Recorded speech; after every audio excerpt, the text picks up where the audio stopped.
मेरी बहनों, अपने सतीत्व को पहचानिए। क्या ताकत है आप में।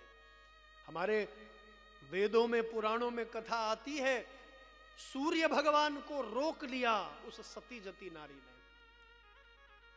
सती अनुसुईया के विषय में सुनते हैं, तीनों देवता परीक्षा लेने के लिए गए, 6-6 महीने का बच्चा बना दिया। अपने सतीत्व को आप पहचानिए। क्या शक्ति है आप में। आप साधारण स्त्री नहीं हो, आप साधारण नारी नहीं हो, आप तो नारायणी का स्वरूप हो। अपने आप को आप जानिए, अपने आप को पहचानिए। तब भगवान शिव ने एक लीला रची, भगवान नारायण ने लीला रची।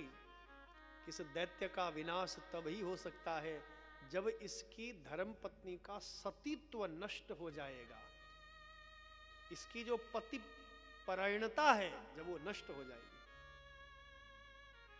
तो भगवान नारायण ने जलंधर का रूप बनाया। शिव महापुराण में बड़ी विस्तृत कथा है। जलंधर का रूप बनाया, इसको लगा मेरा पति आया, छटपटाने लगी। धर्मपत्नी है ना, ए जी आप कुशल हो, जय हो महादेव, जय हो महादेव। कितनी अपरंपार कृपा हुई तेरी स्वामी, जो मेरे पति कुशलता पूर्वक लौट आए। बड़ा सत्कार किया, बड़ी सेवा की। धर्मपत्नी और पति के रूप में जब कक्ष में गए, तो पति के वक्षस्थल पर भृगु ऋषि का पद चिन्ह देखा। बोलो हर हर गंगे। भगवान नारायण के वक्षस्थल पर, हृदय पर 2 चिन्ह हैं। एक चिन्ह है भृगु पद चिन्ह, और दूसरा चिन्ह है श्रीवत्स का चिन्ह। 2 चिन्ह है भगवान नारायण के हृदय वक्षस्थल पर। तो माता वृंदा ने जब देखा, ये कौन है, मेरे पति के हृदय वक्षस्थल पर इस प्रकार के कोई चिन्ह नहीं थे, ये कौन है, सच बता तू कौन है, नहीं अन्यथा तुझे अभी भस्म करती हूं, मैं सती जती नारी हूं, बता कौन है तू। भगवान नारायण अपने दिव्य रूप में प्रकट हो गए हैं। बंधुओं, कई लोग कहते हैं कि भगवान नारायण ने तो बड़ा अनुचित कार्य किया है।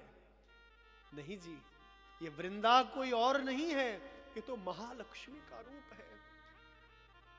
ये पुराणों में जो कथाएं आती है ना, महालक्ष्मी श्राप के कारण से वृंदावन करके आई है। ये महालक्ष्मी है, और भगवान ने कोई अनुचित नहीं किया, उनकी धर्मपत्नी है। तो बंधुओं आइए, बड़ा अद्भुत प्रसंग है। वृंदा समझ गई कि मेरे पति के विनाश के लिए तुमने यह षड्यंत्र रचा है। मुझे आज तक लगता था कि तुम बड़े दयालु हो, लेकिन आज मुझे पता लगा तुम दयाहीन हो। हे विष्णु ते दया नास्ति,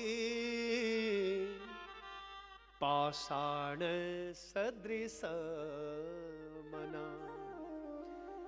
हे विष्णु ते दया नास्ति, पाषाण सदृश मना। पति धर्मस्य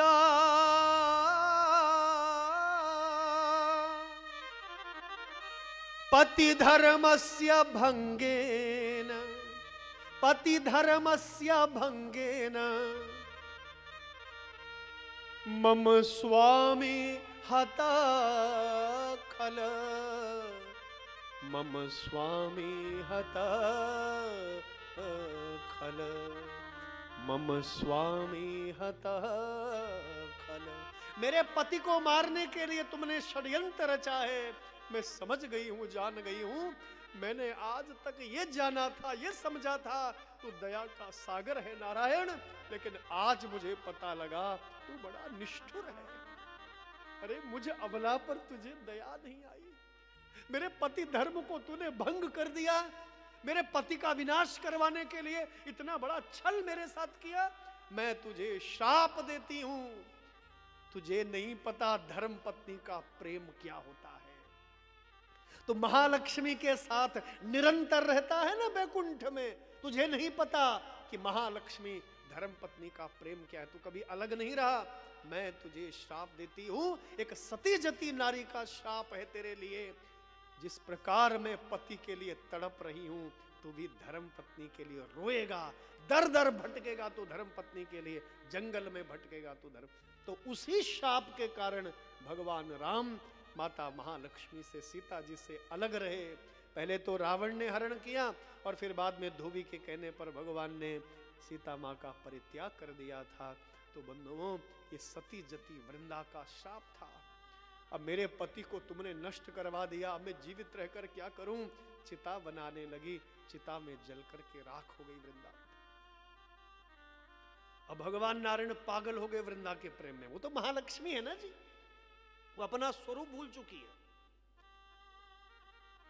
तो भगवान श्री हरि नारायण पागल हो गए वृंदा महालक्ष्मी के प्रेम में। और बंधुओं, तब भगवान शिव प्रकट हुए और देवताओं को 3 बीज दिए। ध्यान दीजिएगा, ये शिव पुराण का प्रसंग है। 3 बीज दिए।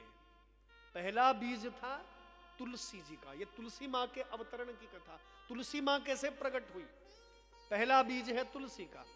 दूसरा बीज है धात्री। धात्री कहते हैं आंवले के लिए, आंवला भी महालक्ष्मी का रूप है। और तीसरा है मालती। ये 3 बीज दिए, तुलसी, धात्री और मालती। बोले जहां वृंदा की राख होगी वहां इन बीजों को डाल दो, और इन बीजों से जो तुलसी का पौधा पैदा होगा वही महालक्ष्मी का रूप, वही वृंदा का रूप होगा। इसीलिए वृंदावन को वृंदावन कहते हैं। वृंदा मतलब तुलसी। तुलसी का एक और नाम है वृंदा। बोले वृंदा महारानी की। तो तुलसी भगवान को अत्यधिक प्रिय है, इसलिए तुलसी जी को जरूर अर्पित करना चाहिए ठाकुर जी को। हाँ, तुलसी पत्र मेरे गोविंद को बड़ा प्रिय है, मेरे नारायण को बहुत प्रिय है। और कार्तिक के महीने में देवताओं ने ठाकुर जी का विवाह तुलसी मां से किया ना। आप सभी मनाते हैं तुलसी विवाह उत्सव। तुलसी पत्र विच्छेदम शालग्रामे करोतिया। तुलसी पत्र विच्छेदम शालग्रामे करोतिया। तस्य जन्मान्तरे भद्रे, तस्य जन्मान्तरे भद्रे स्त्री विच्छेदो भविष्यति।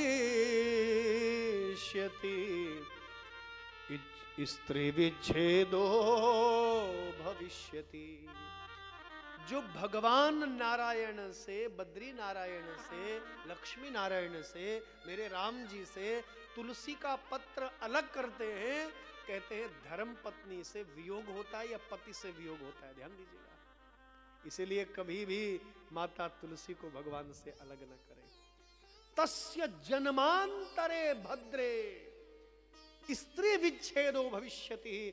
स्त्री से, धर्म पत्नी से वियोग होता है, पति से वियोग होता है। इसलिए कभी भी तुलसी को भगवान से अलग। तुलसी भगवान की प्राण प्रिय है। तुलसी जी कोई पौधा नहीं है, तुलसी जी कोई पेड़ नहीं है, वो तो भगवान की पटरानी है, ठाकुर की प्रेयसी है। इसलिए प्रत्येक व्यक्ति के घर में तुलसी जी का पौधा होना चाहिए। इसके पीछे वैज्ञानिक तथ्य भी हैं। तुलसी के पत्रों की सुगंधी, तुलसी माता के बीजों की सुगंधी जहां जहां तक जाती है, वहां वहां यदि कोई हानिकारक बैक्टीरिया है, यदि कोई वायरस है, वो सब नष्ट हो जाते हैं। हानिकारक बैक्टीरिया है, वायरस है, तो तुलसी मैया की सुगंधी से सब नष्ट हो जाते हैं। इसलिए तुलसी का पौधा सबके घर में हो। और हमारे शास्त्रों में ऐसा भी लिखा, यदि किसी के घर में वास्तु दोष है, यदि वास्तु दोष है किसी के घर में, तो भैया वास्तु दोष से मुक्ति मिलती है यदि